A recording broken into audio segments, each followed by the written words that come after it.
Share.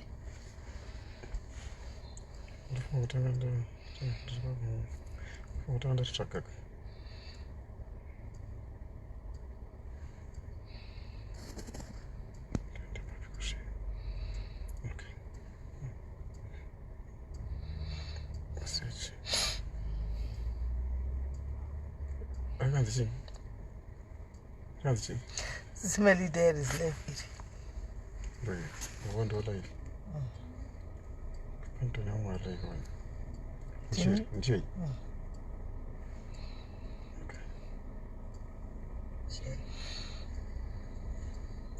Share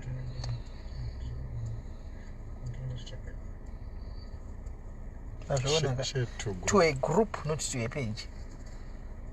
It's more gone. Not group. My group, those are groups, not pages. We're going to choose it as sheet.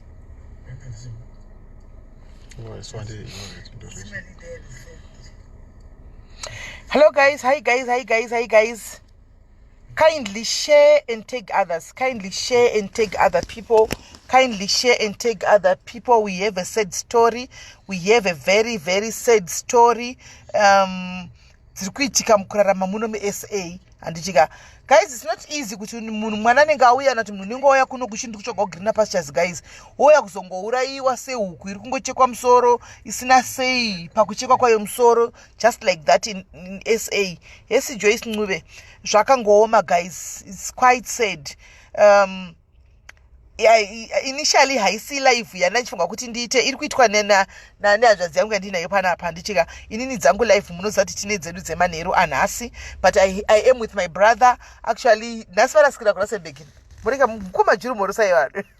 Hello. Good say team. Right, ndina mukoma juru panapa pandichika ve cross border trading association ati munovaziva, chairman ve cross border traders what kuJoburg uko anditika hands team bridesmaids uya iye. Tapi uri bridesmaid here, right? Hanzi zvanyanya, yes zvanyanya zveshuwa. Saka munoziva mukoma juru anditi munovaziva vese ve cross border anditika munovaziva. Saka varasikira kwa kuRustenburg nhasi vakati aiwa sisizve ina ndingadzokeri sina kukuonai kuti ndikudyisei mari.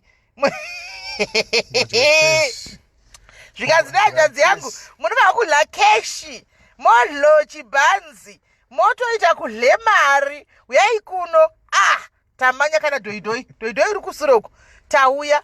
Saka tisatadla keshi tikati aiwa kasatadla keshi mira timbo pane dziripo nyaya dziri kunetsa idzi, but anyway hanzi tovaziva iyi kesi iri kuendliwa daiwo. Saka imimi guys ka maganzi nadoidoi itenga pizza doidoi aripo charara, right?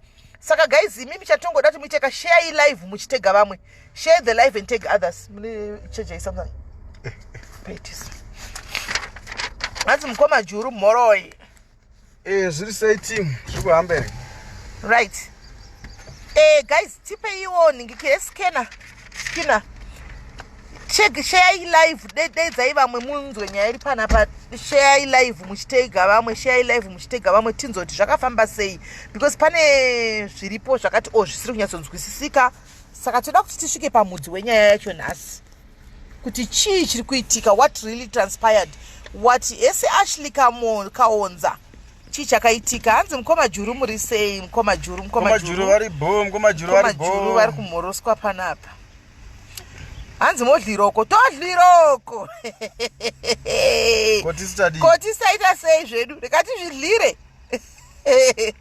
Right guys, share vamwe guys, itai fast tegai vamwe tisvike mu 1000. Ingwetai fast mutege vamwe guys, deidzai vamwe kuti zvatanga, deidzai. Hanzi warara nezhara kaiwe magi hauna kutengera kamwana wako chikafu saka udoti atenge gwenani, right? Tisataunza maguests edu panapa because pachaita nguva yakati rebei, pachauya vanhu vakati wandei nokuti nyaya cherutonetsa.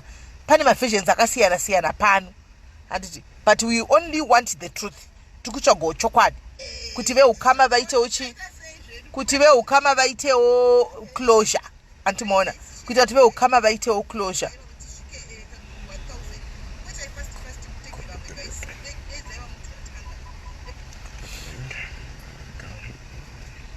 Thank you Connie. Makumana comments where you want to Faith Rutendo, can the live today be in English because I'll be listening with English. Oh, no, this is enough for Chirungu. Kuma juru chiri kuno chikora chekuda unyasana ngura chaizvo no staka chiri kuno staka guys yeah kana guys chiri kuti no staka guys maybe hanzi mukoma juru esa lipstick ndasa lipstick pane zvavari kureya ndofunga amen pane pa andizorerawo pamuromo pangu pamudambo nwa drink ati mukoma wangu here ndavakisa ka yazadzi yangu ndobvumisa mboti mwa ka friendly kiss. Right guys, dedzai guys, dedzai. Live yechirungu unoda kundipisisa iwe. Unoda kuti ndichiitwa screen recording. Chirungu ndi live, skayanopera kuti try. Tichingochikurunga chirungu. Iwe, unoda kuti nditaure chirungu chinotemesa vanhu musoro vanapa. Usada kudaro shamwari. Right. Guys, itai mune kurumidza dedzai vamwe guys, dedzai vamwe tina. Hatina nguva yakawanda guys. Hatina nguva yakati it's dangerous out there, go home. Go home, Kubi. Tinde kumba Kubi. Shit. Yaita. Bo. Right. Mira yenyuano yenyotanga kusvika pa 1000 timuzopinda panyaya.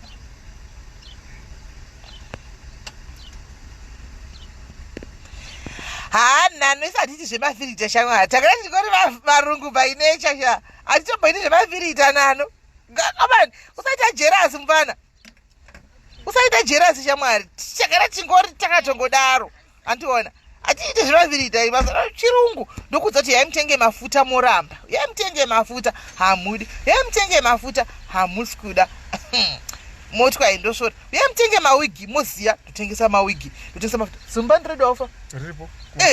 Kune vari kuda zimbani guys. Kune vari kuda zimbani guys. Vari kuda zumbani. Tinaro zumbani raunoda please uyai mutenge zumbani kana uchida tichikuomesere tokupekera tokutumira tinoita kana uchida refresh rinosvika here fresh rinokanganisika kana uchida refresh racho rorojwana kuzotora wega vari mujobeki umo tinongokudzai pekunotora zumbani tinaro vari kuda zumbani guys itai muchinatira guys muchinatira kuitira kuti corona itizei kunatira munhu natira animaona itai muchinatira yesi Grace Gondo tinokugamuchira munyuwani Grace Gondo panapa tinokugamuchira garai napapapa vanzi safe out there aiwa tiri safe pano patiri tiri safe hanzi chimwe chifu tichimboproblem tine zumbani tine mafuta tine mawigi tine hembe tine bhutsu tine zvaunoda unodei iwewe tiri vana rana tokutengerai magrosari enyu tichindisa kumusha tichikutengerai futi mafenicha enyu kana muchivaka tokutengerai mabuilding materials enyu tokutumirirai zvakare kumusha. Okay. Hanzi ndiri kuda ningirikiri ndiri kuda zumbani ndiri kujobek right unondibata kuwhatsapp ndokudzai pamunonotora farai ndeipi yako. Thank you Mary Tianze live lipstick de pink yandaisa pinki red amene koko hanzi mari zumbani zvinodhipenda kuti unoda rakaita sei zumbani guys tinokutumirai zumbani tinaro hesi chera mwana wambo so ndepe yako fifi mafuta unongoya kuinbox precious kativu yai kuseri kuinbox kwangu ndikupei mafuta fadzai hanzi timoriseti fadzai kwana fadzai hanzi ndoda chisoumeti zvese varume tinavo futi pana patinotengesa totengesa varume totengesa futi vakadzi vacho handiti kuzvizvo ndoita nazuka kune umwe murume wandivinga wachida kutsvaka shuga mami kuseni wondipawo kuwhatsapp kwangu ndotora post yandokanda handiti akanya chirungu zuka tondibloka 2 days papost iyo kwanzi uri kumaketa munhu akutsvaga mukadzi zvakaipa zvinomboipa handiti munhu akutsvaga mukadzi uyai kuwhatsapp vese yemafuta ndionei kuwhatsapp vese yemafuta uyai kuwhatsapp haungagari neganda rakakwasharira kunge garo rezhou iwu mafuta tinawo gadzirisa munhu gadzirisa hanzi drink it as tea with no sugar exactly iwe unotenga zimbani kana matenga mazimbani enyu tochiuya nelive yemazimbani kuti totichandisa sei zimbani iri tichipana matips nemaideas guys tave pa 701 itai muchitega vamwe tegai vamwe guys tegai vamwe hanzi need furniture. Yes shelter, I'm your plug, just get hold of me kuWhatsApp. This is the time yekuti utenge zvinhu isa zvakwira, because nezvakaitika mazuva apfuura apa zvinhu zvichakwira kukwiriro chaiwo chaiwo. Chitenga zvinhu zvako ndise kumba. Jeki Mabaso ndeipi yako? Hanzi ndomudawo murume unoyaka nemari yako ndokutengesera zvevarume. Varume variko ndinawo. Mavis Sekai paradza zviri sei sei. Hanzi utadza kujoina, hautadzi kujoina Beatrice. You come to my inbox ndokupa nhamba dzaandiselina vova whatsappira vokukudza madetails avari kuda, vovapa madetails avari kuda. Zvatopera. Hanzi what does mafuta do? Clear black spots, a little bit of complexion, clear black spots, clear pigmentation. Anditika nice wanaka. Andimaona chat. Michelle D'Souza wakoma muri sei joining us. Right guys, tabepa 760. Ngatifambei guys. Ngatifambei guys. Ngatitegai vamwe fast. Musati muchiri kumabasa here. Hanzi zuva rikubloka, musati kukomera chako no block. Hanzi sisi ndine murume mune murume ndoda kuita movie. Parasu nebag here. Yes tendai marowa. Parasu nebag kana uine bag rako kuti unogona kuzondichengeta inini ndineka lifestyle kangu. Aiwa ita ako movie in. Uya ako tigarisane. Uya tigarisane zvako ko zvakaipei mujoni tinongogarisana. Hanzi zimbani tine fresh tine mufushwa zvese. Guys, itai fast ka guys, itai fast tifambe nebhora. Itai fast. Hanzi andiselina vanopindura. It's just that kuti vane backlog. Vane nhamba dzevanhu vakawanda vari kuregister hobo. Saka vari kutya kuvhura vakavhura messages enyu ibimi vanozoimaka as red. Anomaona. Saka havasi kuvhura, vachavhura kana vasvika pakuti vakuregister iwewe. Anomaona. Right. Mukoma juru. Pinda kako kwamunzwi. Zviri sei team, zviri sei zviri kuhamba here. Indoda kuti ndichikana nechikuchirungu kayo.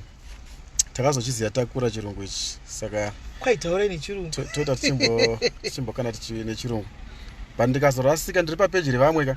Ndikazorasika ndakuti International Cross Border Traders Association. Ziyati ndakutaura nevaya vari kupeji, vari kuona kupeji kwedu. Okay. Thank you guys. My name is Dennis Juru, President of the International Cross Border Traders Association, broadcasting live from Rustenburg in Northwest Province in South Africa. What was the Ocean Basket? Tripa Ocean Basket. Ndo part ta host kwa SIS MELLY zvokuti hapana hazvina kumira mushe. Ma orders vasikana vari kuita kumhanya nechikafu. Tinenge takutochipedza chese chikafu panapa. So mukazongoyo munogona kuzozvishaya. Okay, cool. Nyaya tiri kutaura nezvayo inyaya inorwadza stereki. Ndofunga vanomboona papeji reInternational Cross Border Traders Association vanoziva nyaya ngati taura nezvayo. Ndo yatiri kungoendera mberi nezvayo. Nyaya yemukomana anonzi Justice Mukarakate akaurayiwa kuCape Town. Akabayiwa nebanga mukomana uyu. Asi zvine nyaya dzakawanda kubayiwa kwake ikoko kune nyaya dzakawanda dziri kuitika dzekuti ane musikana wanga ainaye. Musikana wanga ainaye yeye vanga vasiri kuwirirana. Takamuinterviewa nezuro musikana wachona, musikana wemuSouth Africa munomu. Hold on. Madiaries dzikamai guys. Ngatibatewo vaenzi vedu zvakanaka madiaries. Ngatidzikameiwo timboteerera nyaya. Dzikamai. Mukoma juru mumwe wedava. Ngatimbodzikamai guys timboteerera nyaya. Ndoziva kuti munoda kutamba chaizvo, munoda kutamba nevanhu vechirume vanenge vauya. Sana mukoma juru ndoziva kuti munoda kutamba jokes nawo. Asi nyaya yakupinda mairi manje inyaya iri serious. Chirega tikozotaura zvemadipstick tambopedza. Anditika chimbonzwa inyaya iripo mozotamba nawo tapedza. Anditika thank you my diaries. Love you so much. Enderai mberi. Okay, so nyaya yatiri kutaura nezvayo ndiyoyo yekuurayiwa kwamukoma Justice and vaita mafiro asina kunaka. So nezuro takange tichitaura nasekuru vaJustice vakakwanisa kutitaurirawo side ravo mazira vanoita nyaya yacho kuti yakafamba sei. Then kobva kwaita takataurawo zvekare naiye musikana wavo anonzi Lindiwe akataurawo zvaakataurawo achiratidza kuti anakagumbuka zvakanyanyisisa pamusoro paJustice anove mwana wokumusha kwedu. So tazokwanisa kunge tichitaura nehama dzakawanda dzaJustice kutaura kunoku achiri mumochwari kuCape Town. Saka pari kufanwa kuti paitika urongwa hwekuti ange achiendeswa kumusha, anoradzikwa kumusha ikoko. pane vari kuCape Town vakanga vachiti vakati vanomuziva vakawanda Static Justice. So panyaya yedu tinoda kuti tinge tichipinza dzimwe hama dzajustice, hama dzajustice tinoda kuti dzipinze muchirongwa dzinge dzichitaurawo dzichitaura maonero adzo kuti zvii zviri kuitika, uye toda kuzotaurawo nemusikana wechipiri anonzi akazenge akudana najustice. Zvinove zvinogona kunge zviri izvo zvakamupinza mutsekwende kuti azenge achishayika zviri kufungidzirwa nevamwe kuti zvinogona kunge zvakamupinza mutsekwende kuti asvike pakushayika kwaakaita, sekuti chimwe chekutanga ndechekuti akatobva pamba pemusikana wake iri hondo. Musikana wake anga ari muSouth African, wechipiri ari kunzi musikana wake wakazoita anga ari muSouth African zvakare. So toda kuti tifonere musikana wechipiri sekuti nezuro takafonera wokutanga.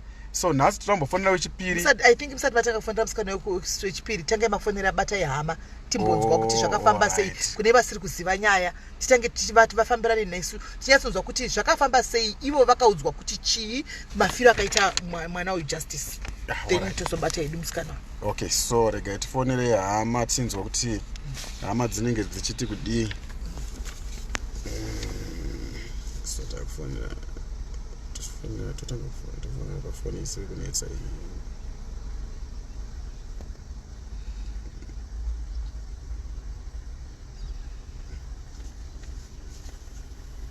Besa volume konga good.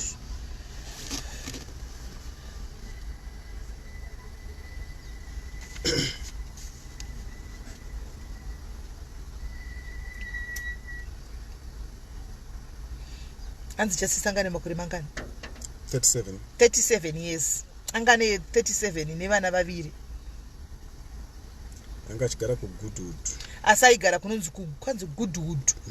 Goodwood kuCape Town uko.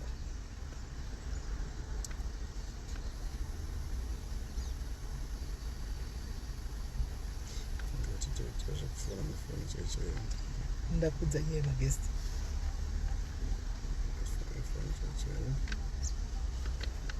Toda kuti mubve matora chidzidzo imimi kune vakomana vanenge vachiramba vana vekumusha muchiti kwai tinonyenga masasko, tinonyenga masasko ane magaro, muchidaiwo maspika aya munenge muchida muzive kuti vanhu ava vanokuraisa iyi because vanenge vachiningirira, vanenge vanokuvadzisai vana ava. Nyenganai vekumusha vematongo nokuti munongotukana moro vanhu henyu zvibhakera zvenyu asi hapana zvokuzourayana muchibayana namapanga. Tina makesesi akawanda akadaro anditi mazviona. Nyaya yenyu vakomana vemuSouth Africa iyi yekuti munosiya vakadzi vekumusha, vasikana vekumusha muchida vemuno vane maspika.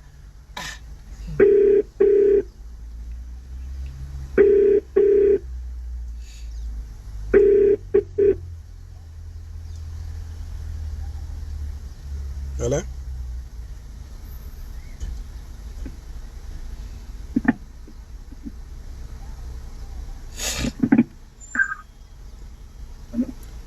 Mkoma George kurse. Mushe manje namba ya madam ayisikupinda inonyatsonzwika zvakanaka kai.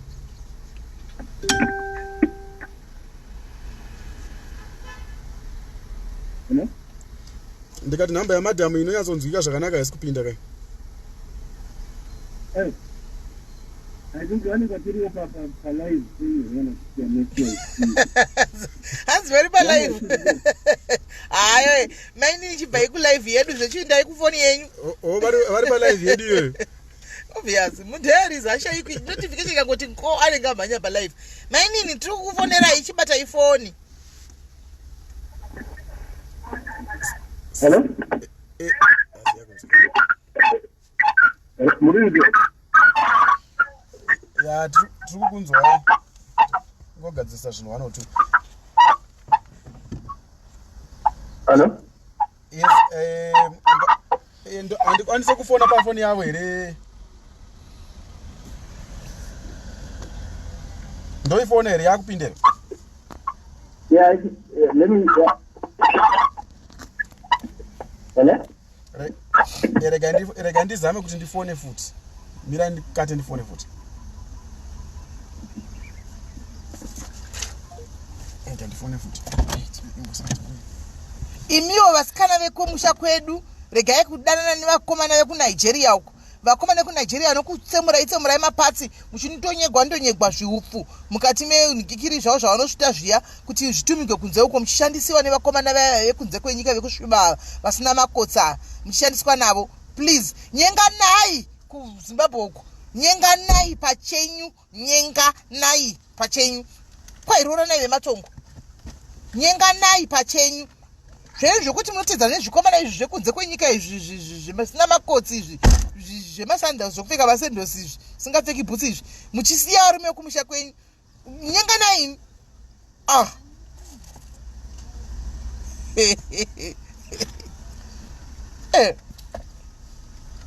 Kuna vamwe vanochekwa hura vachimakumba vachivhiyiwa vachiiswa zviupfu zvezvo mukati umu. Mazanozuka kwaari kubhuloka kutaura nechirungu. Mozviziva zviupfu zvandiri kureva nditi uchiisa mukatumu wachisona wosoniwa wonzi ndanokurosa airport nazvo unotengesa kwakati unofa uchifira mahara.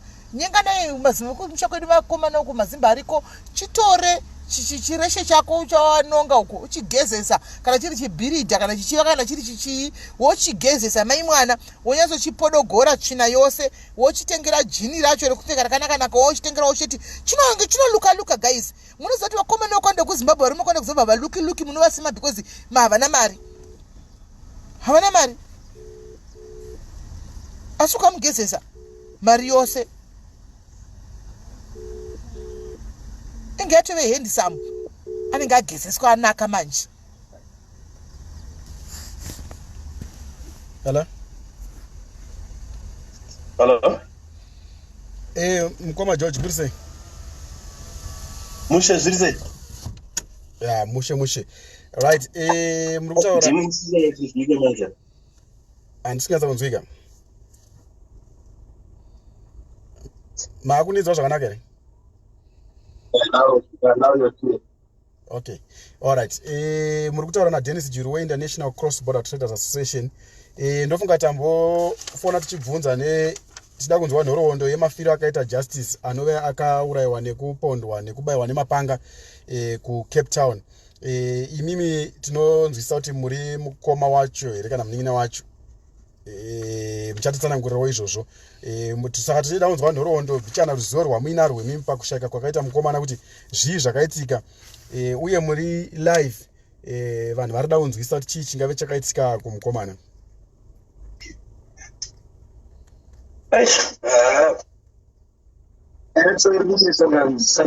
Zvakafamba sei ikoko, but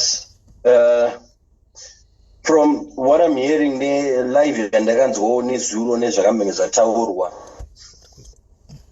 my stories acho anenge angori a bit contradicting ari true. Handisiyanziva kuti zvakasaka zvakanyatsofamba sei, because from what Lindiwe zvaanga ari kutaura, and I think it would have been best kuti vamwe dai Lindiwe anga aripo kana pana live, maybe I could have been asking my questions kwaari kuti ndinyasunzwisisa kuti zvakafamba sei.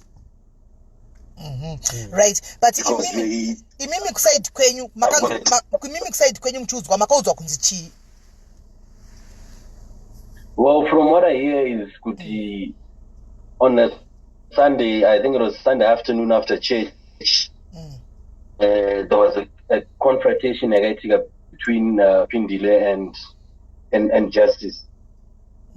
So ameno danza akadedzerwa vanhu here kunzi vamurwise kuti vatore makeys and stuff, and vakanetsa foni yaLindiwe ikanzi yakadonha, then vakabvisa makeys paignition, and somehow Justice akatora phone nemakeys zvakanzi hanzi akabva akwira kombi.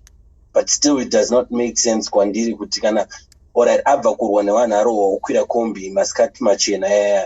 I believe it was masikati because mwanzi wachangobva kuchechi musisandi, and then the next thing munhu obatwa ngunzi mukombi, the next thing onzi orohwa mukombi mukombiyo whatever inotora 10 ichienda kupi, but there is a driver arimo wekombi. Mune vamwe vanhu, if it's in broad daylight munhu ozorohwa, then I just don't understand. But how is that possible? So that's why I do for maybe Lindy wanenga ari live, then we'll be able to ask a few questions. Okay, no, it's fine. Let's try to have Lindiwe on the line so that mutaure naye tinzwo timubvunzawo nesuwo so that tinyesonzwa kuti zvakafamba sei because nyaya yacho iri kungouya mabit and pieces of which is haisisunyatsomeka sense. Saka regai tione kuti Lindiwe uyu anogona kubatika here zvekudaro. Regai tione. No, that's fine.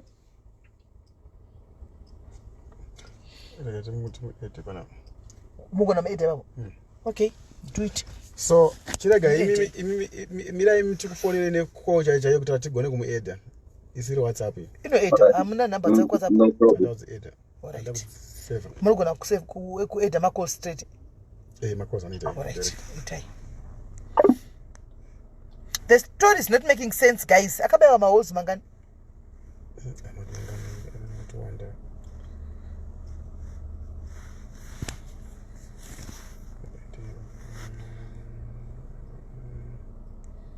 Chechi tiri mulockdown, guys. kuCape Town machechi akavhurwa. tozvitonedza izvozvo kuti kumachechi foni yavo haipinde pasiri paWhatsApp. Iye mukadzi uya. Iye Lindiwe. uyu iyo vatiri kutaura navo Pindile ava. ndanifonere murume wacho.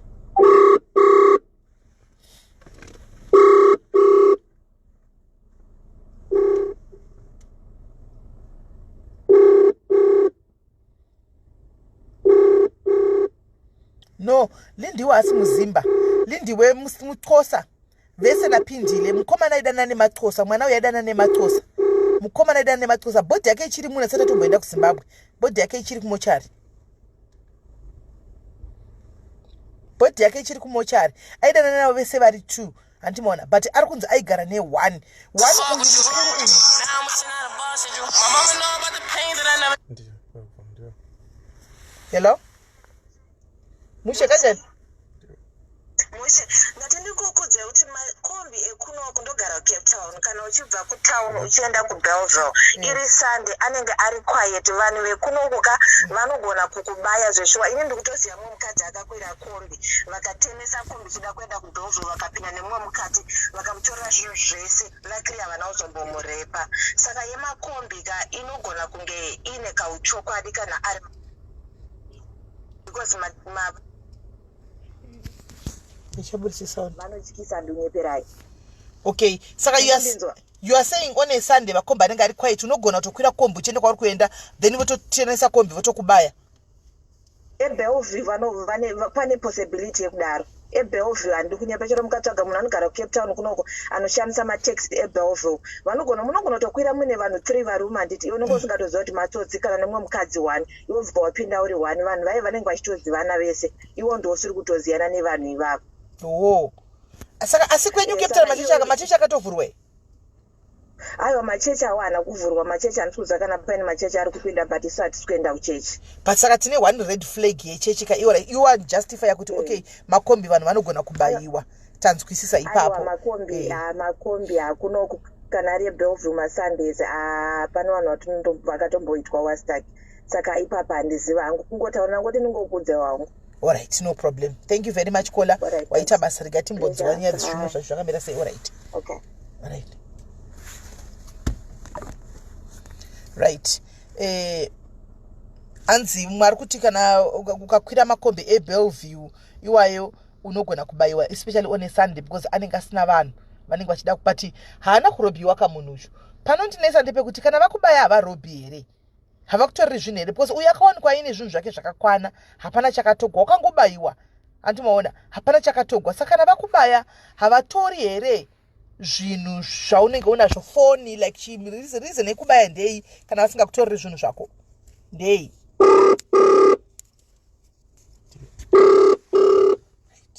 Regai tinzwe musikana wacho regai tinzwe Lindiwe wacho ndipindile. Okay.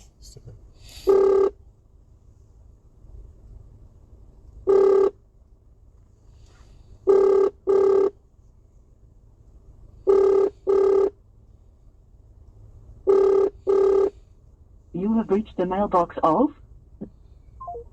Try zvakare.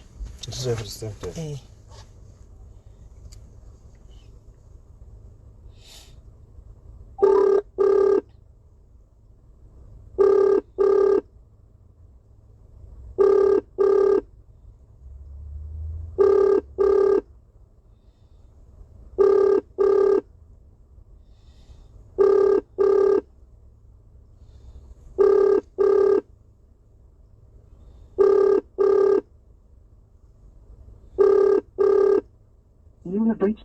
Yes, today. You know, ndo pari kunetsa ipapa. Fonera iwe wacho mukuru. Lindi wacho. Okay. 073. Akati yaskushandisa because vanhu vari kumufonera story. Akadaro. Mufonere pane makamushandisa nesu. 10576238. Ala mkoma George. Nadu. Foni yenye ipinde kwa. Haikupinda. Haikupinda bali hapa. Ndikumba nomuvise pa loud kwa. Ma echoes ari kwa. Mazokwanisa kubata anozani Lindi. Atiri kuzama kuti tiedhe muripo. But foni yenye machita ma echoes manje ndofunga makasa pa loud yozana. Okay. All right. Let me try and check. And then Tulamueda Lindi. Just check your thing. Just check your WhatsApp as well. Atikwanise kuconnecta kana yiri WhatsApp. Yeah, I know. Just okay. All right. Okay, magazi. But ita ma echoes aisika loud your phone. Okay. I'm even trying to text you as well as we speak. Muda text out. Hello? Muda text out. What? Yeah. That would be safe phone loud. Okay. All right. Phone yake alikuwa pa loud. Okay, so again the phone Lindi we. Fonera Lindi we. Lindi we. Pa phone makafonda nesuru yo phone.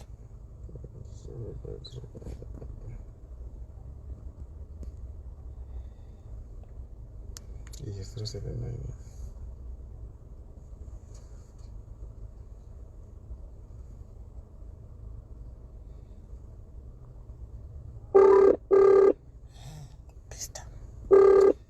This is you.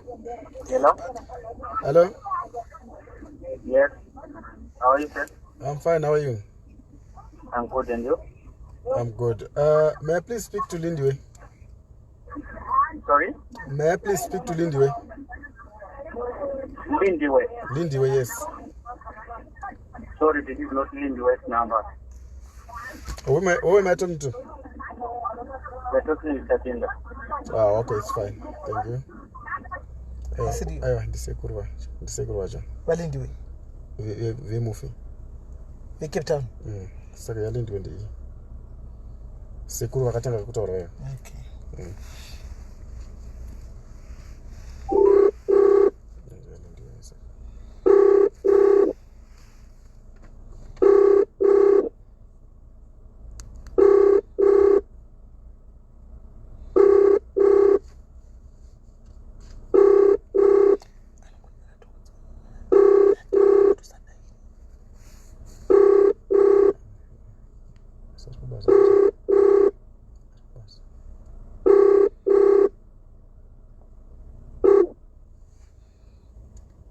Welcome to. My number. Ndachifuna Lindiwe. My number Lindiwe is 073 56 88004. Guys, mukuona ma pictures. The voicemail right. Mukuona ma pictures emukomana Justin akashayika ka munonzwa tsitsi mufunge.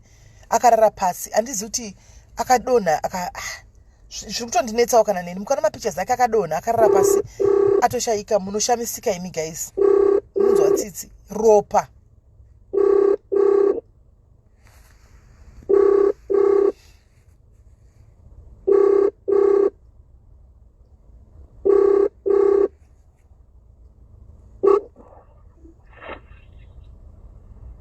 Hello. Lindiwe sakubona. Sawubona. Yeah, ukhuluma lo Dennis Juru ubhuti lwana wayizolo. You are speaking to Dennis Juru, the same guy you spoke to last night. You remember? And who was this guy that I was talking to last night? Dennis Juru. Dennis Juru. Boy, apilo. Lo bhuti wase ICT lwana wayizolo sikhuluma sonke. If you still remember. Last night when I was talking to you about justice. Do you still remember who Dennis or the guy you spoke to yesterday about Didn't you do what you wanted to do? Didn't you post the video already? What do you want to do now? What are you going to clean about this? No, it's not like you know what? I asked you, didn't you do what you wanted to do already? Yeah, what but, are you going to gain? You're going to die one day. So no. It's not about. It's not about. I said you've already done what you wanted to do. What else do you want to do? But I told you that we were live. You are not going to live. You are not going to live forever. You are also going to die. I understand, but I told you yesterday that. So leave Justice alone. Let him rest in peace. Did you sleep with your girlfriend? Yeah, but the brother wants to talk to you. It doesn't. I don't care about the brother. It doesn't. You need to justify. Leave me alone. Yeah, but listen, Lindiwe. You are a human being. Stupid. I said, leave me alone. Yeah, we want to understand what happened to Justice. It's not like you are. Tonga, you stupid. Leave me alone. Yes. Okay. Oh, sorry, Sis Lindy. Sorry, my sister. Sorry. I don't know the way it started, what's going on and whatnot. Tonga, listen here. I don't give a damn about you. I don't even know. I don't owe you nothing. Go to hell, all of you. No, it's you need to explain, my sister. Yes. It's like we are. Post this again. Go and post it, please. Go. We are just a concerned family to go to hell with your concern. But are you not worried about his death? I said go to hell. No, but Lindy, where we rough, yes, our rough shame. Yeah, I know. I've always been rough. How rough? Mara, why we enzela omuntu ungayazi rough? Go to hell. Nawe go to hell. Une rough. Mina ungazi vela sange nkulume nawe nixi. But akata. Nada ndichimwachisa. Shuna ari rough. Iwa kana kuseka zvakadaro guys. Kana ndimiwo. Iri ndiye munhu anotori nedambudziko rakhe guys. Mazviwira. Apa imi memakaro wenyu soft as a wool. Memory soft as a wool. Saka murikona zvikuitika guys ka. Nyaya iri pana pande kuti Lindy vakaza send makaposta video. No, how did Lindy knows kuti you posted the video ku page kwenyu? It means it means ane vanhu vari mu family macho imomomo vari kumuudza. Mana handizivi hangu kuti ndivanani, but ane vanhu vari kumuudza vakuti nokuti Lindiwe is a South African somebody anditi how would she know ku Zimbabwean community kuti mimi mataura naye makanga makaposta video akaziva sei saka zvekutaurika mufamily kuti pane vamwe vari kutengesa vari kudai, so it might be true, but tanga chiti hazvingaikodzeri kuti zvitaurike zvinhu zvakadaro because vanogona kuve mufamily atidi kuti vanhu ngavasakona namufamily nyaya dzakafanana neidzidzi kusvikira chokwadi chawanika. Andimaona kusvikira chokwadi chawanika. But now the way ndatozove sure kuti pane zviri kuitika apa. Tifonere gogo wacho ndo anonzi tokosha mwari ya. Avadaire. Vanodaira. Okay. Alright.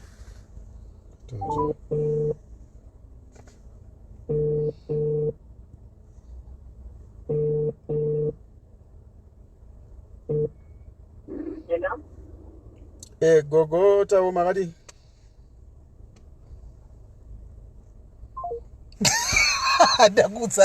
Ndakudzai kuti ndakatokudzai kuti it's a plan. Ndakudzai it's a planned issue. Hello. Gogo makadi yenyu. Ndiri pamadeni. Ndiripo nematambudziko yemukomana ajasai. Nditaura nani? Muri kutaura nanzi Dennis Juru, president we-International Cross Border Traders Association. Okay. Datine matambudziko emukomana. Akaonekwa. Alright. Zvakaitika nezvekuti nezuro takambotaura na Lindiwe pamusoro penyaya yacho. Sorry, I'm driving at the moment and I'm very, very busy. Sorry. What time are you going to be free?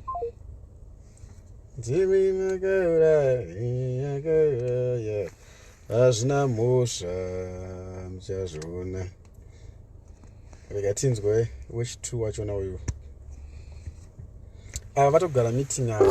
Ndakudzai ngati hamuiwini, ndakudzai ngati hamuibudiriri nevava, ndakudzai ngati avava.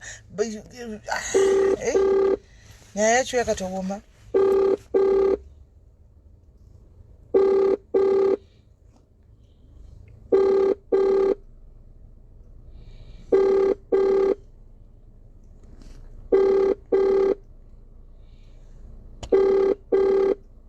have reached the mailbox of 0. I think you tofanire nyumunina wajasi mungoti wantu ari pa live wazvinzwira ka vazvizivewo chero sefamily anti family one vangozivawo kuti ndo zviri kuitika mazamawo pamagona mazama pamazama napo but hazvisi kushanda.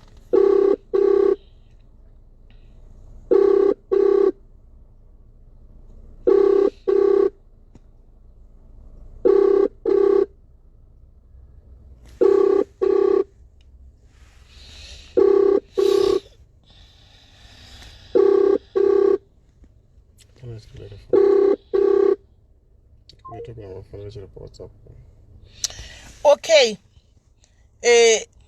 Mirai munyatsonzwisisa kana munhu vanhu vanosiri kunzwisisa nyaya chimbomirai kumhanya uya kutukai atukwa he muchazonsiyana nawo muchazonzi mukuharasa family. Which family? Because the family ndivo vari vamwe vacho vari kutaura. Which family? Because the family ndivo ava vanga vachitaura vanga vachiti munhu ngaedwa apa ndo family yacho yoyo ku girlfriend.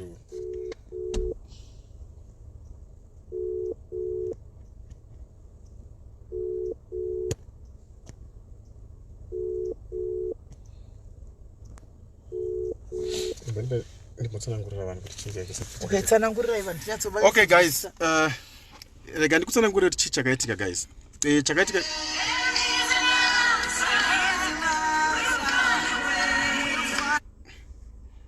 Hello? Vajuru.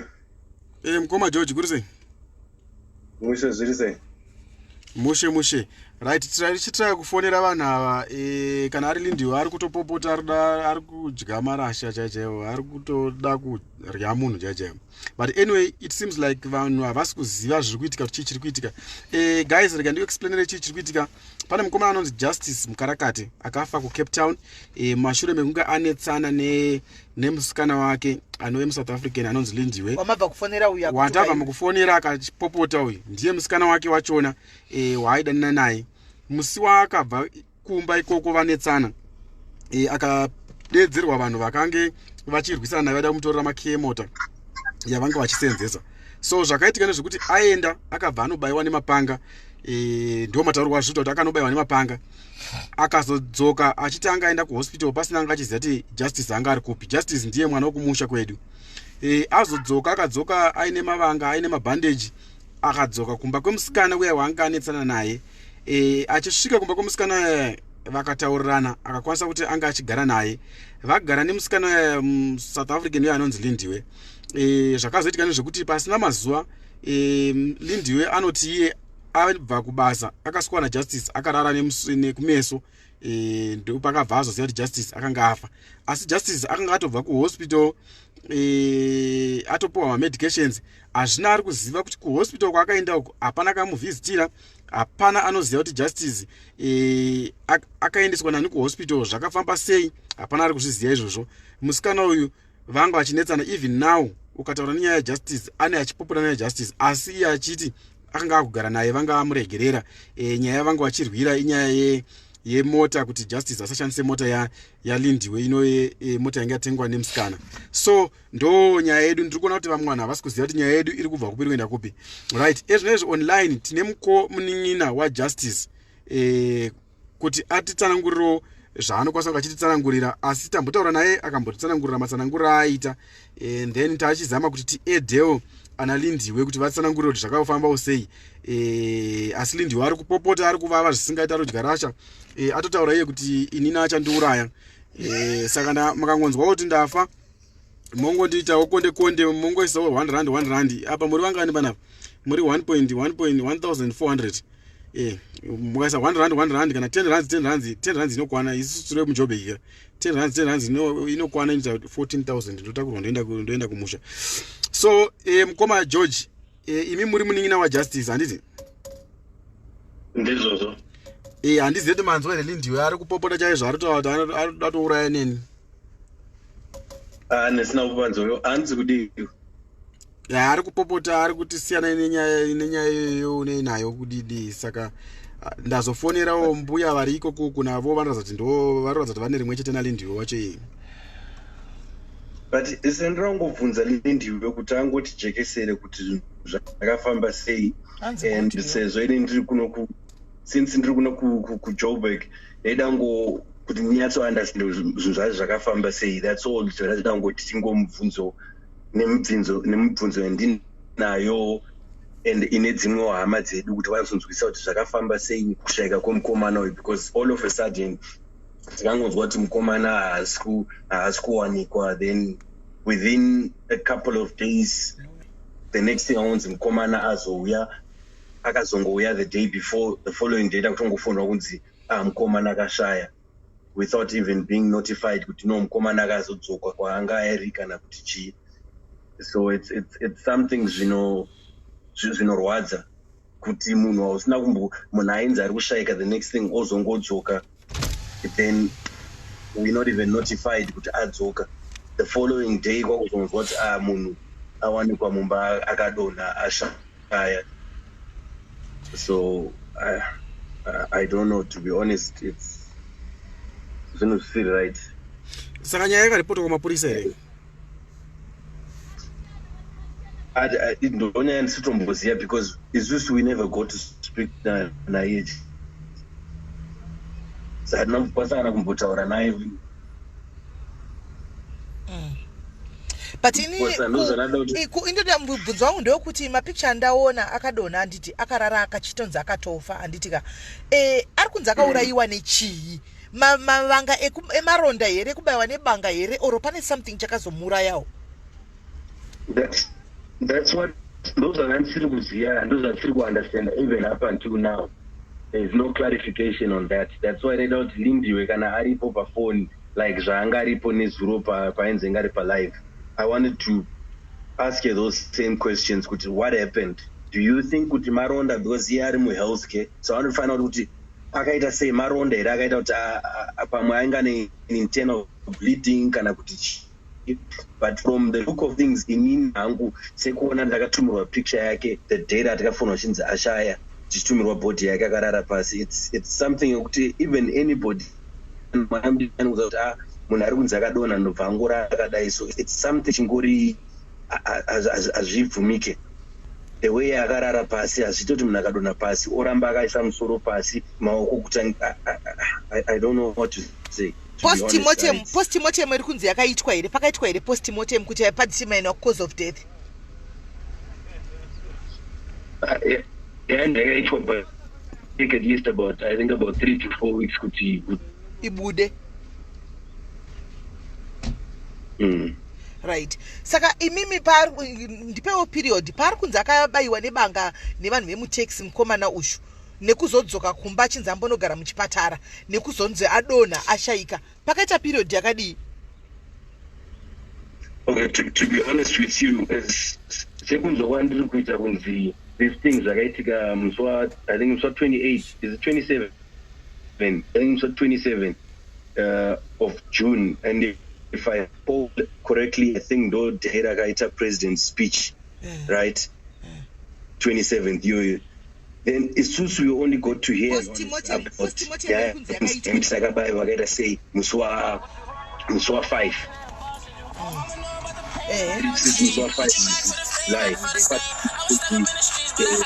like naye kunzi akatombengarwa muswesane yacho kuti akanetsana kana kuti chii, akaita say we never even got to hear anything about it. Only muswa 5 ndo patitozonzwa kunzi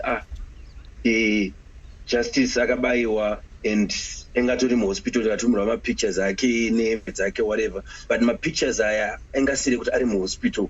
Mapictures aya akatumirwa ari mumba imomo maakadonhera imomo, ndopa rikangotumirwa mapictures ejustice akabayiwa enga ari muhospital tichitumirwa mapictures ake. Okay, so I understand kuti kuri kunzi Justice anga ine vasikana vake vaviri, anditi wechidiki wanga chidanana naye uyu mwe wacho uyu. I don't even know kuti, and looking at those pictures it shows kuti Justice was involved in a fight. Because akatumirwa mapictures ake ane mabandage and stuff, nehembe dzake dzine ropa, then enga imwe picture akachiratidza ruoko rwake, and you know kana munhu ainge ari involved in a big fight, manacles akaya enga akasvuka manacles, meaning kuti he was throwing my punches and stuff, airwisana nevanhu. Alright, but kuti muzive kuti wari kuisana naye chaichaindiyani kunzi akarwa akabatwa ngunzi mukombe. To be honest with you, kana wapinda mukombe mune vanhu, at least vanhu vanenge vari more free vanokubata ngunzi.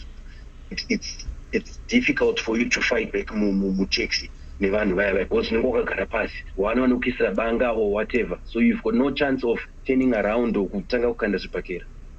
So from my understanding inini kudzikana fight yakaitika pana lindiwe, it means kuti vava ndo vahairwa nawo kusvika pakuzosvuka maoko, and maybe those people ndo vakamurova newhatever zvavakamurova nazvo. You understand? Saka I don't know kuti from there yakaitika kuti ndo pakabva kuvarira ipapo ndobva kana vakamuendesa kuhospital kana vakamusiya pana vakamuisa kuhospital. We don't understand. Case yekunzi hanzi no akabatwa ngunzu kombi yakanomusiya wherever, the next thing ari kunzi akatakurwa hanzi nehelicopter kuendeswa kuhospital or whatever. So it's something that does not add up. Kuti helicopter vanhu vanga vanokwara muno muSouth Africa ngonzi munhu wese unless waitirwa nemahelicopter kuendeswa kuhospital. No, kana uchitoita zvehelicopter unenge uchitori nemedical aid racho iro rinoita izvozvo no cover that. You must be somebody anenge atori highly financially stable or capable of having those privileges or whatever. So, and the next thing I hear, okay, 27 whatever ndo vapinda muhospital, the next thing he wakes up on from the voice note yana akazumuka musi Wednesday manheru ndopa akazobuda mukoma maanga ari whatever. Then Thursday already I'm hearing saying to discharged, so which is anenge atakurwa nehelicopter akapinzwa muhospital, which means kuti it was something which was very intensive. Kuti akapinzwa not my intensive unit or my ICU, meaning kuti there's no way anomuka arigaina consciousness omuka Wednesday, Thursday akuto discharged. It does not make sense. Right. So far pane akaripota here police case kuti kuisa police case here nyaya iyi kana kuti makangoitora ngoti ando zvaitika, like I mean chete zvinonetsa police yemunomu hayi wow zvine maforeigners mukati izvi it's a node hapana nyaya. Okay, memakajiwa kudhara. From what I understand, I managed to get hold of because Pindile I had spoken to a couple of times for the number, but I managed to get hold of a number. Then just recently, it was on Tuesday or something. Please tell me what exactly happened. So then Dopa said, no, on that day, the Saturday of it, I think he was Kumbakwa Ningrikin, Kwaye Pindile Wachu. Then he says he woke up early and aingotanga munhu aya ariku ameno arikutanga arikungotaura zvisiri kunzwisisika whatever. Vanditi, you know what, I need to go to Goodwood. So to Goodwood to do what? Because I need to go to the police station and report. Then Pindile went over, you know what, let me go with you. But I started to report. I got no, let me go with I got no, let me go with you. So no, you know what, I don't want you to get involved in this. Let me just go sort it out by myself. You understand? Don't get involved. And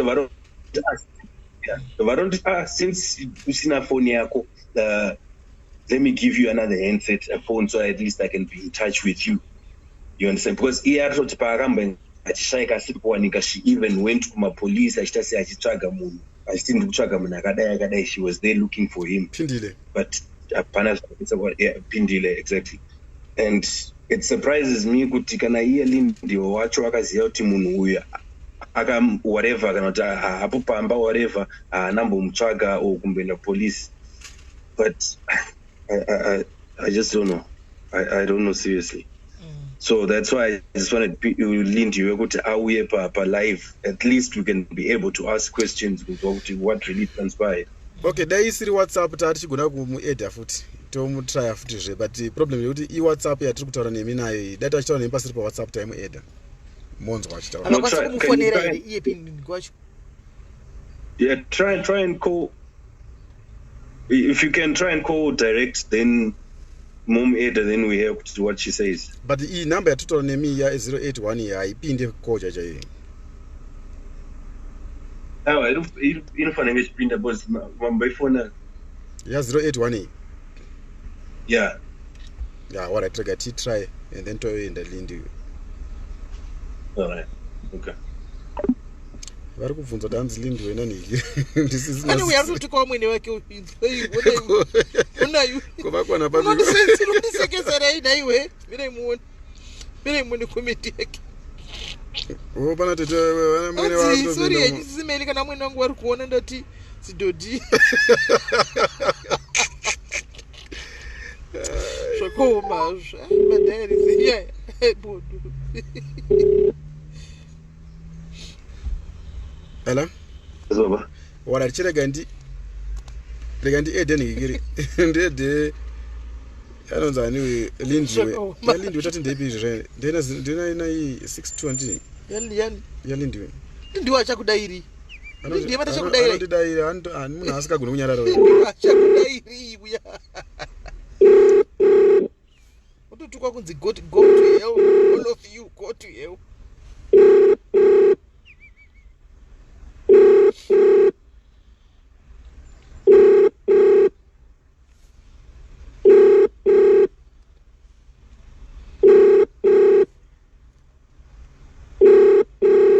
Aparada kutaura apa asina kudaira zvese. Kupota. Welcome to voicemail. Lindi achada kudaira guys. Lindi akatouya ndokubomba yapa. Ndira tutodanzwa achiti bomba ndira achitoda manja achadaira. Lindi achadaira bamnini. Try kumeka. What I just wanted to do was to kudai kunzango daira ndengomza Lindi, you know, I just want to get the truth. I just want to try and just get the few questions answered. I think probably she'll be able to calm down. As that's okay. I just want to ask if you. Okay, just hold on. Let me try him. Let's try again.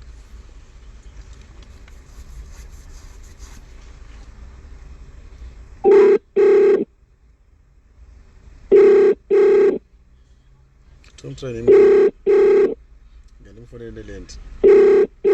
Lane. Ifuna ini. Havana sons manje.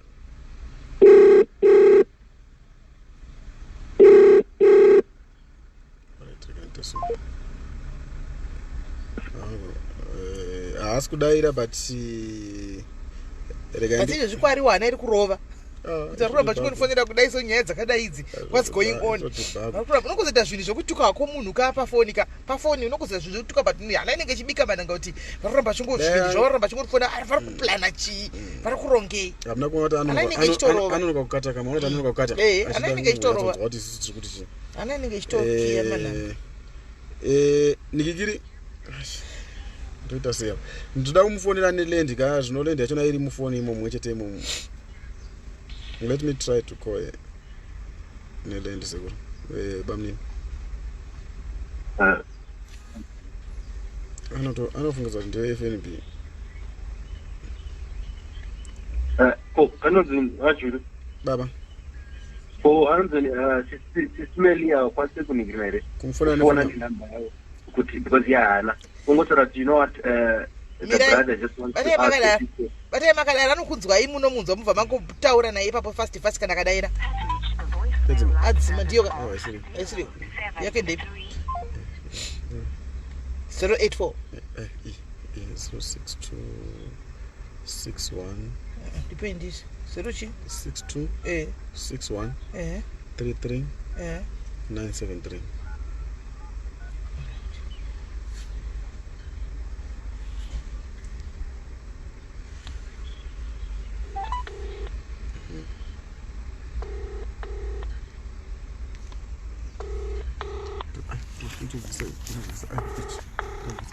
Ayo, siya Ndiseseko. Anomunzwa leto. Aritoziya. Muti ndibalance. Atozisati pachinjwa phone. Ndiyo kufana nemwe number.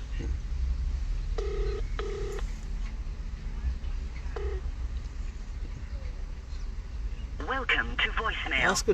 Asikudaira. Guys, hakuna munhu asingatyi kufa, musanyepa imi guys. Hakuna munhu asingatyi kufa, hakuna. Kana mathusa asingatyi kufa pakauya masoja nefuti vakadi kumira vaitiza wani wachimanya. Hakuna munhu asingatyi kufa guys, musambonyeperana hakuna. Imi futi kati dhuwa pa munhu wese anovata pasi muno muchiro akabata futi yacho anovata pasi. Munhu wese anotya kufa guys. Musanyeperane. Tongozvita hedu madhani gagani chingosimbisana chingokoresana panapa chingozvita vakorinde. But rufu rwacho rukanzwa kuti ndakuuya unotomanya. unotomanya izvo munhu akabuda chimhanya apa tisingazitari kuti manyei nesi tokotizawo tichinda takadai totokomanyawo tozoziva kuti kumhanyei naitokutizei hakuna munhu asingatye rufu guys munyepa ino kuti kambofonera neland try kumfonera ine land yacho saka imi muchifonera ibamunini aka mirai ndipe nhamba dzavo 081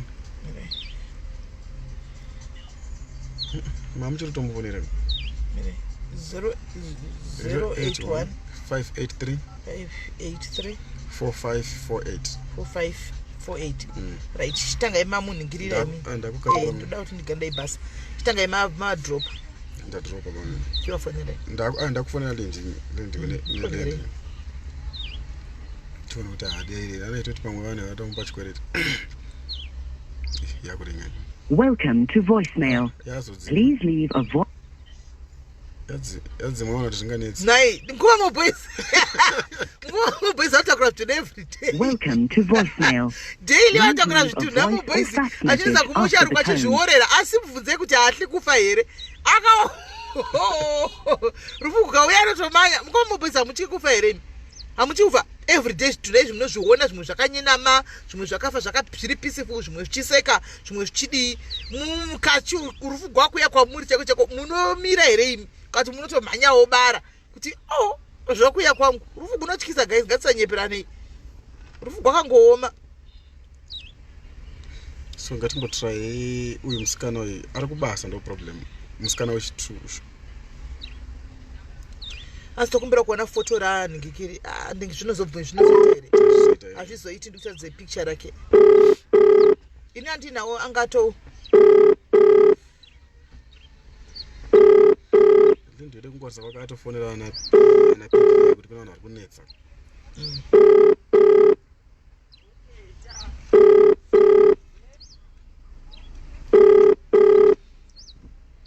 live yakaitirwa international cross border traders association ndokwairi yane zuro. Okay, kana paine vanenge vachida kuiona yane zuro Lindi achitaura full time 1 hour 30 minutes achitaura munoiona pa page rakanzi International Cross Border Traders Association. Vanogona kunyorera email vori pin up kuti mugoiona yenyu video yachona iripo. Hanza kuna hamadzirikapa here hamadzirikapa ndo wani vafonera yaya vakati ndiri kudrive chichi vakakata foni ndivanzi ndivana mbuya asiwo vana vanin'ina vacho nevadzikoma ake ari kujobheki vari kudawo maanswers of which ichatoita conflict apa mazviona toita conflict yakasimba ende kufonera sekuru vaya ndifunga kuti vachadaira vanenge vanhu rimwe chete onanhikira sekuru ndovapi vanhu ezuro vakati join ndivazivi makavafonera ndo vai vari online kava sekuru ava mirai mwanzwe ndo vakatijoinisa kana lindiwe. The requested number is mafoni adzimwa wose nasi kuri kutyisa Cape Town madzima mafoni kwese dodoi where are you vadzima mafoni vese saka nasi saka zvozodii kana vadzima zvodii havasi kuita zvebheriyawo pamwe chete here nevari Joburg kana usiku uno ndiyo ndimusikana uyo anzani pindile ari kubasa ndo problem.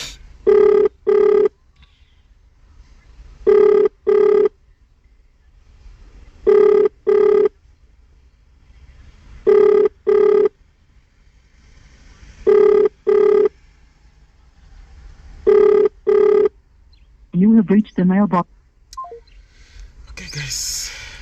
Alright guys, ndofunga nyaya mukoma Dennis haina kunyatsopera zvakanaka mamuchida kunyatsonzwisisa but haina kunyatsopera zvakanaka munanyatsonzwa zvakanaka mukoma Dennis vanga vachivauya nenyaya yavo saka ivo manje vanoshandisa laptop kana vachiita malive vanoshandisa laptop pakuita malive saka laptop yavo manje vaona kuti haina battery yanga yapera battery ndosaka ndazovati regai tiite nefoni saka foni yavo kuti vaite futi live nayo ndo yanga ine macontacts evanhu vavanga vachida kuzofonera animaona saka ndikavati aiwa chiita inechi nefoni yedu yangu iyoyi padiary sabamubva mashare. Saka anyway hazvina kufamba zvakanaka, but chiripo ndechekudai. So guys, still hazvistope kuti chitaura kuti nyaya iyi kana kuti vanhu vataura kuti nyaya iyi ine maloopholes, because inyaya yakatoenda kupublic domain kudhara, inyaya yekutongosekulation. Sezvo vari kutaura kuti vakaita live nezuro page kwavo nezvenyaya iyi vane musikana uyu, inyaya yekutongotenderera, and people would want to know the truth. Zvikuru vari kuCape Town nehama dzacho kuti munhu zvakafamba sei. Saka vanhu vachangoramba achingoitaura whether ndivatuka vanhu kana kuti azviviga kana kuti adini nana mbuya vamwe vari kuti tiri kudhiraivha tazodiva dzima mafoni avava. The truth chokwadi chichangoramba chingotsvagwa, ende hama madzikoma ari kuJoburg nevaningina vava vazouya kuna kukoma juru ava vanga vachiti isusu toda kuti nyaya ngaifambe ngaindire mberi ava handimaona ava chiti isusu tiri kudhiraivha. They want to know the truth, and they also vati vachamirawo nemakumbo musoro pasi makumbo mudenga kuti justice for munin'ina wavo nemukoma wavo vachaita zvavanogonawo. Kuna ari kuMalawi uko handiti kuna bhudha wacho vari kuMalawi wambo wafonera handimaona ava vari kutoita vhawo kuti kana pane hendi chete panotofa benzi chete. Saka inini chanongoti ndichingoti zvinhu zvakadai zvichinge zvaitika uchiziva ko you know kuti pane foul play yakaitika. Guys, zvinhu zvakadai so kana mufambirwa kuMalawi uko munotohlanya kuita kupenga chaiko chaiko nokuti pana kumira zvakanaka. Saka ameno ini susuwo tangoti munyatsonzwawo nyaya dziri kuitika. Asi inini shoko rangu nderekungoti ndatodzidzawo chidzidzo panapa pane nyaya yamukoma juri yavanga vauya nayo yavanga vachihosta vanhu vavo. Ende chidzidzo ndechekuti imi marume vese vari kuZimbabwe vari kuno kuSouth Africa kunoku kuZimbabwe, nyaya yenyu yekuda magaro iyi, nyaya yenyu yekuda maspika ichakuuraisai.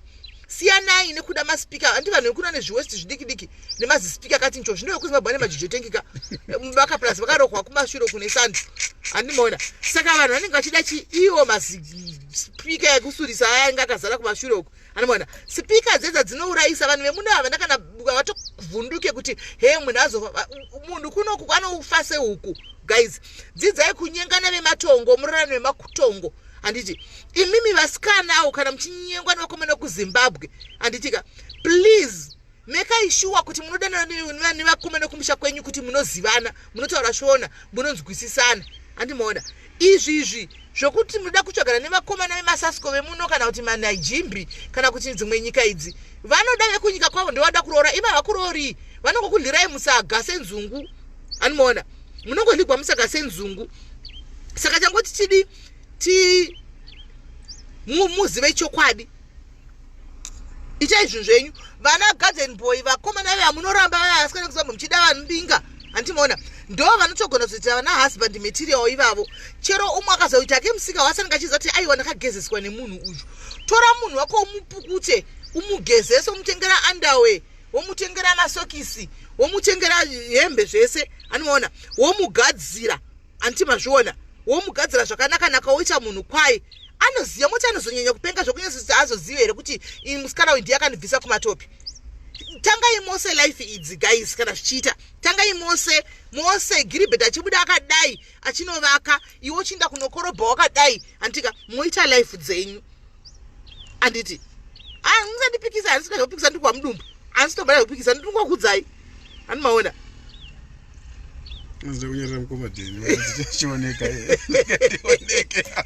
Mkomadeni mudhiarisi umwe wedu uyu vanozviziva kuti kana kuka pana SIS MELLY anongotaura handimazviona. Managerian they prefer their own women zvokumusha kwavoko. Imi ndokwamuda kuzvipfekedza kumanagerian kunozvipfekedza mukati memanagerian imomo handimazviona. Mupedzisira makushandiswa muchiitiswa zvemadrugs, muchiitiswa marituals, muchidi nenyaya yekuda zvinhu, nyaya yekuda zvinhu, munoda zvinhu handimaona. Saka ngatiitei kuti vasikana tsvagai nevakomana venyu kuZimbabwe. Vakomana kuZimbabwe vakanaka, munoziva vakawanda vacho vakanaka. Inyaya yekuti inhamo chete vanenge vanayo zvokuti vanenge vachingosvina yanenge vanayo nezvanenge vakapfeka. Imi mani munenge muchitsvaga malebhu handiti maLV maguchi ndo zvame muchitsvaga, vanenge vasinawo, vanenge vakapfeka hembe dzemupep store handiti. Inyaya yekuti hakuna mari, hapana handimaona, mari hapana, but vakawana mari vakageza vakapfeka zvakanaka munovaramba imi vakomana kuZimbabwe, munovaramba vanenge vavamaendisa muchechewo because vakomana kumusha kune varume vasvinu vakasvika zvekuti, but inyaya yekuti chete vana handimaona kesha isati yanzobatana handimazviona Avani kwasira guys ndosaka mchona ma pictures before ne after munozona ma picture before ne after munhu mukamuona apa iye zvinova nemari vacho vana passion Java wewe makaona picture ke before akangoita zvanga akangoita kungorebenyuka zvisina kana order akangoita mhenyu zvanga akangoitawo anoona asiko zvino izvi onai munotomubhiga mchimufollowa mchimbinga handitika because ave nemari akugeza akugeza guys kushayiwa mari chete anti mazviona kushayiwa mari chete saka guys tangoti tiudzaniwo chokwadi vediwe vasikana munoona zvinhu zvakadai zvinozoitika kudai zvinorwadza andimuona zvinozorwadza mushakabva anzi akashaka akasiya vana vaviri akasiya vana 2 andimuona zvinozorwadza manje kana zvodai roranai vematongo tinokutongai kana makunesana mumba makurwa muri vanhu vekumusha totaura shona tose munongouya handitika toti garai pasi vari kuona madzimai akawanda ari kuita zvekubatsira vanhu vemudzimba vana maigunguo ndikuvaona vachibatsira chaizvo vanopa zvemudzimba vanopakura unouya kwatina simeli tinotaura neshona murume apa mukadzi apa tokutongai tokuudzisai chaizvo ndamugara zvakanaka mudzokera muenda kunogara zvakanaka anti maona so varume vekumusha kwedu vamunosema ava kava inhamo guys inhamo anti mazviona inhamo chete imiwo varume vekumusha kwedu vakadzi vekuzimbabwe vamunenge muchisema ava inhamo chete ani mazviona inhamo futi akuti kuti izvo chika kuti havana havasati vane mari akazowana keshi ukamugezesa ukamupfekedza ukamutengera mabrazilian iwaya ukazomutengera zvirikova zanakapfeka izvi chokwadi unotomuta unonokwana kwamisi malaika animaona anonomukwana kwamisi malaika. Justice was 37 years old animaona saka ndozvanangoti pachidzidzo chaitika ichi ina ndingangokusiyika nchingoti bye pasina chamadzidza dzidzai every lesson that comes here whether inyaya yedu kana taisi yedu ndiyamukoma juru sei yauya pano there is a lesson to be learned andika there's a lesson to be learned dzidzai from this lesson anditi ane 2 kumusha ane vana 2 kumusha anditi vana vake vari kunzi vari kuZimbabwe kuno kwanga asina vana vake vari kunzi vari kumusha anditi saka ndatimudzidze kuti munyengane pachenyu naikasikana nevakomana nyenganai mukati mucomment section muchinyengana iniko zvinoda kuti ngoma juru ndoda kuintroduce kuti kana vakanyengana mucomment section iko zvinoka vanofanira kuuya kuma introduction kwandishi kumasofa achero kukasa kumasofa tikoziva kuti ningira vari kudanana kuitira kuti kana vakomana voda kutamba rafu techiziva tongouya panapa toti vaya vakumbodanana vakauya pano tikavaintroduce kumadiaries mukomana watanga kuhura anomaona watanga kuchita so that madiaries amupedzere zvinhu zvinenge zviri transparent zvakanaka mukoma Dennis mukomana neti achitya kuti nemeiwi ndikabatwa ndodzikwa kuya saka I think ndo patoda tichiteke kugadzirisa papaya tidzokerepo papaya guys anomaona kana wadana nemukomana wako pano padiaries kana timusikana wako pano padiaries please uyai navo kwantiri tikuintroduce kuruzhinji rwepadiaries zviri safe kuitira kuti even mukomana uyu azonyengiwa padiaries nokuti ukanyenga musikana wepadiaries anobva akumuudza kuti iwe wakaintroduce kwasimeliko nemusikana wako totokuziva animaona festival yavo waitumidza kuti diaries festival yemwana vanotumidza sara vanhu ndakanoida ngoti diaries junior vanongotumidzawo diaries junior vanongotumidza animaona so saka kana muchinyengana please vari kudanana nevanhu vavo padiaries uyai kunoku muti introduce kunoku handitika ini ndo introduce kumadiaries kana pasina chekuvanza muri kuvanzei kana pasina chekuviga munogotyei kuti muuye kumasofa padiaries tikuintroducei to the world unless paine zvipande kana paine zvipande munhu achiita achihura ndo panozonetsa animaona asi kana pasina chekutya vasikana mucomment section imi ndaimi munganyara here kuya kuzointroduce varume venyu panapa vakomana venyu panapa muri kunyara here ngatitaure chokwadi kana muchinyara andika isai malaughing emoji but kana musinganyari isai mahatsi kana muchinyara isai malaughing emoji kana musinganyari isai mahatsi kuti waona mukomana wako panapa unganyara here kuzomuintroduce panapa isai mahatsi kana kuti malaughing emoji azori mukadzi here mukoma Deni makuda mukoma Deni futi ndokuzivai madiaries zviri kusangana mahatsi nemalaughing emoji hafu anzizoda kuvaziva shuwa exactly uyai muzikamwe kuzikamwe kuti mukoma Dennis vari kudanana nyarai animaona mukoma John vari kudanana narumbi animazviona mukoma John vakazouyawo kuna Mary murumbi anobva ngokuti iwe ndikokuonai kudiaries imi muri warumbi imi andimazviona zvofamba zvakadaro saka guys kwaindika mwana pana ndinyari exactly zvako precious iwewe mahatsi anenge akuwanda mahatsi awanda iri slow phone saka ipa papa ndakuti akukata hedu isusuka tosangana palive yedu yemanheru nhasi monyengana mucomment section naika nhasi weekend muda kumboudza namasweet nonsense handitika chiitai muchisangana mucomment section muchinyengana mucomment section kwaimi vakomana vari mucomment section varume munonyara here kubudisa vasikana venyu panhingikiri panapa kuzovaintrodusa panapa munonyara here hanza bring my hubby soon for introduction yes vimak uya naye zvinotobuda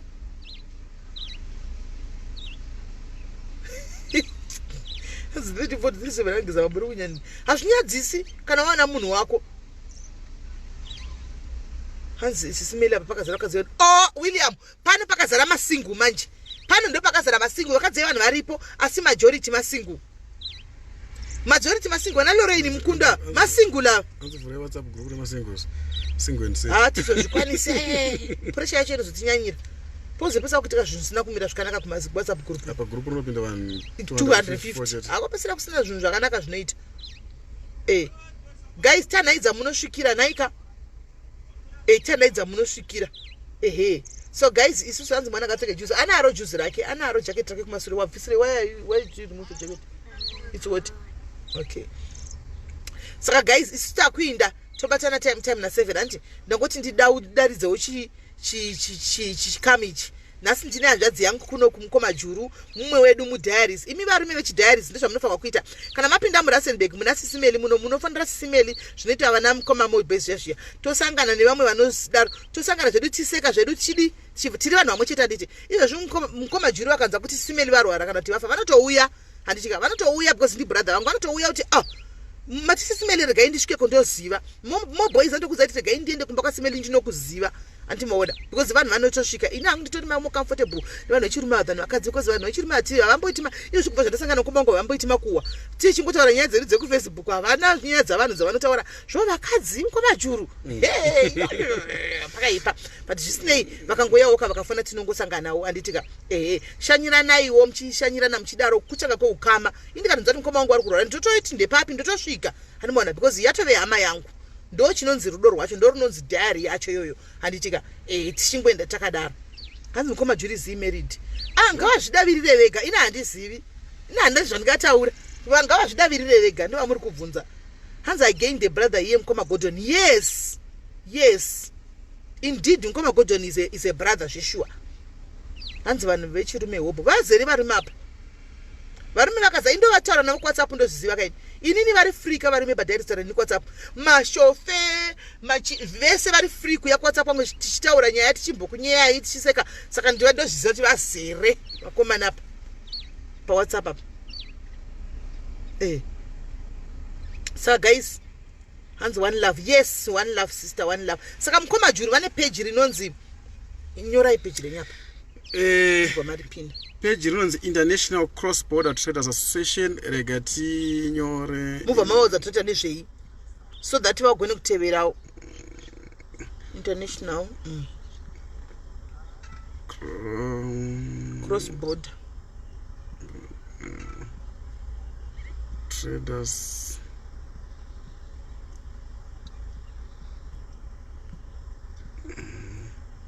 association chipinda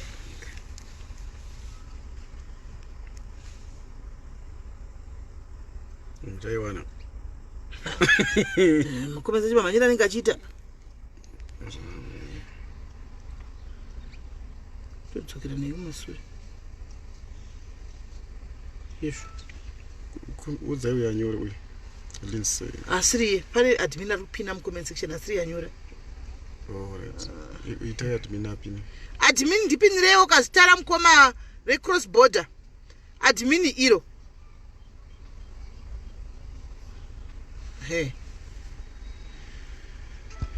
iyo right? Vane page ravanonzi International Cross Borders Traders Association andichika please guys moendawo kuno support ikoko muchiona tanta nezvei vanoita nezve ndo vanokupai update yese kune vari muSouth Africa vese this group should be a must unofanira kuno like ko joina ndo vanoita zvema update ese enyaya dzekuti kubhodha wakamira sei makombi ari kufamba sei kana kuchirwiwa ndo vanotanga kuchiudza kuchirwiwa mapermits ari kufamba sei ndo vanoenda kunogara sit in nevamwe vanhu vekuhome affairs ati vanoita kumisangano nevanhu vekuhome affairs navo vachibvunza vachipuwa update panyaya dzemapemiti saka ipo pamusana vane ningikerere nefeedback kuti zvichafamba sei izvozvo isi takaita masubmissions edu panyaya yemapermits ema-ZEP government takaiudzawo kuti chii chinoita titi vanhu vange vachi in fact hatisi kuti varenewe ma-ZEP asi tiri kuti ma-ZEP holders ngapuwe ma-permanent res and then vasina ma-permits vapindewo papa ine ma-ZEP apa vapuwewo ma-ZEP because tinoona kuti uwandu hwevanhu izvezvi hwakuvanhu vasina mapermits than vane ma-ZEP saka ndo zvatakakumira government kubvuma kana kuramba zvakubva kwavari kuti vanovhumira kana kuramba and then masubmissions ido anga ari ekuti izvoni chero vakasatipa mapermits still tinongori muSouth Africa there's no way yatingatakura izvo zviti takuenda nekuti tatorerwa mapermits kana kuti havana kuti edhera vanhu so isusu tiri kuti government ngaitipowo mapermits kuti vazive kuti vane vanhu vangani munyika uye tikwanise kunge tichibhenga dzimari as long as munhu aine proof yekuti ari kusenza somewhere ngavamupewo permit yake obhadhara mari yake sekuti achangozogara zviri kunze kwemutemo nyange vakasamupa mapermit so takavapa zvese tangomirira ivo kuti vapindure kuti vanoda here kana kuti havadi but munofanira vangaipa mapermanent residence nemaondera vakaita nema-ZEP waya vanokwanisa kupa because 96 Mandela akapa 96 so na uyu Zuma mukosazana Zuma paakaita minister wehome affairs mukadzi waZuma x ndo pavakapa futi mapermanent so vanokwanisa kungozviita harisi dambudziko iroro already tiri vanhu vanotori muSouth Africa and makaona vanhu vari pama-ZEP vaiva nema-asylum seeker certificates avai vagara navo vamwe 10 years iyezvo zvavane dzimwe 11 years dzavagara vane ZEP so hazviiti kuti munhu anamba agara 20 years uri muSouth Africa 5 years atove ne more than 10 years saka they qualify for permanent residence they qualify inenge yakanyorwa kunzi Shona Zimbabwe iya yes so kana muine zvimwe zvinhu zvamune muchida kuti tiwedzerewo munokwanisa kutinyorerawo muinbox medu kuitira kuti tinge tichiwedzerewo mafungiro anosiyana kana munogona kuti uyewo nemamwe mafungiro anokwanisa kubatsira kuti vanhu vawane mapermits vanhu vawane ma-ID zviri pamutemo ndofunga ndizvozvo right saka mavanzwa handitika ndo vanotimirira ivava kuenda kumapermit vachinovhunza vachinodididi saka gurupu ravo rakangonakawo kuti ugare uri updated kuti chii chiri kuitika zviri kufamba sei saka handiti vese vari kuda mazumbani takudzai vese vangachiti toda zumbani mochindibata kuwhatsapp manje tochitaura zvebusiness zvezumbani vese vangachiti mafuta mawigi chii mochindibata kuseri manje tochitaura zvebusiness panapa handitika izvi zviri kuitika izvi zvinenge muchizongopiwawo update kana vazoitawo vaita breakthrough yekuti vafonegwa napindile kana nalindiwe by chance mungotitegawo tiuye kulife tizoonawo kuti zviri kufamba sei kana tafawo SIS MELLY vanongokuudzai kuti vakazofa kuti vaiva muri diaries mutoti mudiaries chete amsati maregister simufanira kuregister kuti munyatsopinda mumembership animaona mahara kuregister kuti mungosika machitoti no vanga vari mutatina vanga vari mumwe wedu kuita zvamukutotaura izvo zvikati zvaitika aiwa chero dai munayo funeral madam vanowanawo pekusara vachitengawo chingwa nevana handitika so guys sitakuenda handitika regai timboenda tozobatana manheru pachikamu chinotevera musaenda kure I hope nhasi makatenga mune madoro yenyu eblack market kaya ari kwai mune madoro yenyu mune makofi yenyu mune chii handitika tinenge tine nyaya dzinonakidza nhasi tinenge tine nyaya dzinonakidza nhasi dzinorwadza dzimwe dzinodii but pane basa chairo rinenge ripo nhasi so vanhu ndati tigare ndati vanogona kutumira airtime paseusiya munosifona kana matumira airtime because kune vachada kuzofonegwa vari kuZimbabwe uko hapana kumira mushe handichika hapana kumira mushe saka vaya vanogara chisapota neairtime please gani chatodownloada taura yanzikwa iyi taura inoita iyi ndomboidownloada toona kuti zvingafamba setinyatsoфamba zvakanaka so guys mufamba mogara kwamuri tobatana manheru hanzi don't be late aiwa kana ndakaita late chero ndakauya na8 ndinouya chete mongozati vachauya kondoendei handiti zviti nhasi tatomufugwa nemhepo ndouya chete handitika so guys haufani nyaya yerepo guys ndichakuudzai manheru hatisi palive yedu yanga iri live yamukoma Julia tiri kuhaijekai handiti yanga iri live yamukoma kwandipe bhebhi riri kubheki uyautora hako unonipa mari panotoda mombe panoda ngikiri 10 nzou 10 kwani nzou dzako 10 aiwa ndinokupa handiti kedi 10 elephants you will give me 10 elephants. Okay, bye bye guys, tobatana later handiti bye bye.